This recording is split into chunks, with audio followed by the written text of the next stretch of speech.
हरे कृष्णा, राधे राधे। ये कहानी भक्त धन्ना के बचपन से संबंधित है। जो जाति से जाट थे, उनको विद्या या शास्त्र का बिल्कुल भी ज्ञान नहीं था, लेकिन उनकी छोटी अवस्था में ही उनके हृदय में प्रेम का बीज अंकुरित हो चुका था। धन्ना सेठ के पिता खेतीबाड़ी का काम करते थे।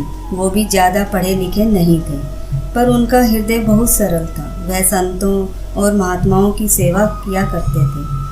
जिस समय धन्ना सेठ की उम्र 5 वर्ष की थी, तब उनके घर में एक ब्राह्मण पधारे।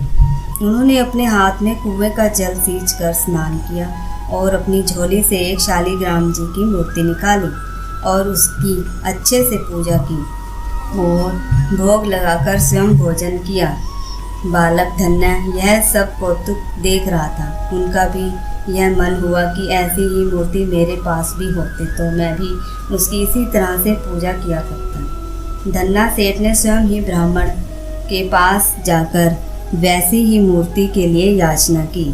पहले तो ब्राह्मण ने कुछ ध्यान नहीं दिया, परंतु जब वे गिड़गिड़ाने लगे तो वह उन्हें शालिग्राम की मूर्ति देकर कहने लगे, बेटा ये तुम्हारे भगवान हैं, तुम इनकी पूजा अर्चना किया करो और कभी भी भोग लगाए बिना भोजन ना करना।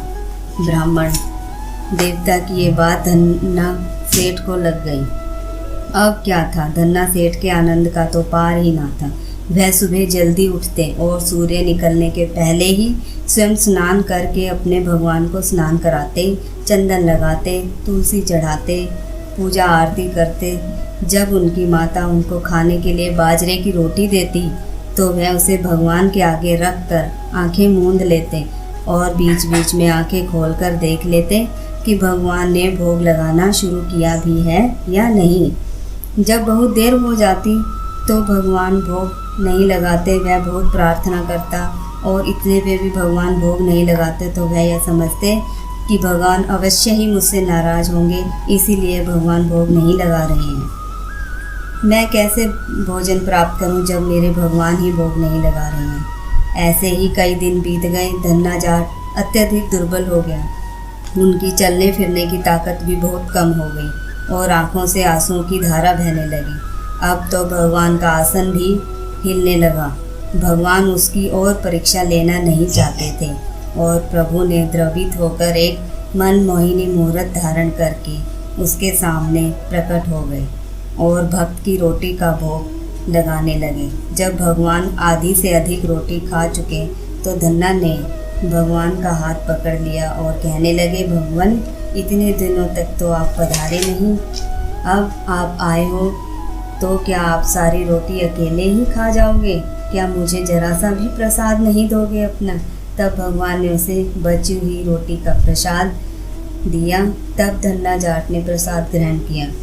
मनुष्य जब तक प्रभु की भक्ति में लीन नहीं हो जाता, तब तक वह अन्य विषयों में लीन रहता है। अब धन्ना को हर समय प्रभु का ही सानिध्य मिलता था।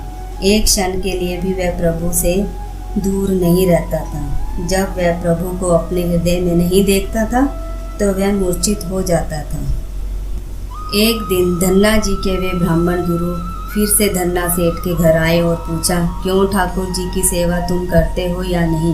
धन्ना ने कहा, महाराज आपने तो अच्छे भगवान दिए, कई दिन तक तो दर्शन ही नहीं दिए, स्वयं भूखे रहे और मुझे भी भूखा मारा। अंत में एक दिन दर्शन देकर सारी रोटी ही चट कर गए। बड़ी कठिनाई से मैंने प्रभु का हाथ पकड़कर आधी रोटी अपने लिए रखवाई, परंतु महाराज हैं वे बड़े प्रेमी, हर समय मेरे साथ रहते हैं और दोनों समय मेरी गैयां चराने जाते हैं। अब तो मुझे बहुत ही प्यारे लगते हैं, मेरे तो प्राण ही अब उनमें बसने लगे हैं। ब्राह्मण ने आश्चर्यचकित होकर पूछा कि तुम्हारे भगवान है कहाँ? धन्ना ने कहा कि मेरे पास ही तो खड़े हैं, क्या आपको नहीं दिखते? यह सुनकर ब्राह्मण को बड़ा दुख हुआ। इस पर धन्ना जी ने ब्राह्मण को दर्शन देने के लिए प्रार्थना की।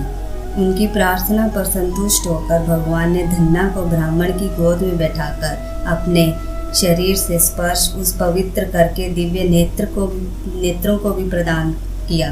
धन्ना के ब्राह्मण की गोद में बैठते ही ब्राह्मण को भगवान के दर्शन हो गए और वह कृत्य कृत्य हो गए, सदा के लिए उसके समस्त बंधन भी टूट गए।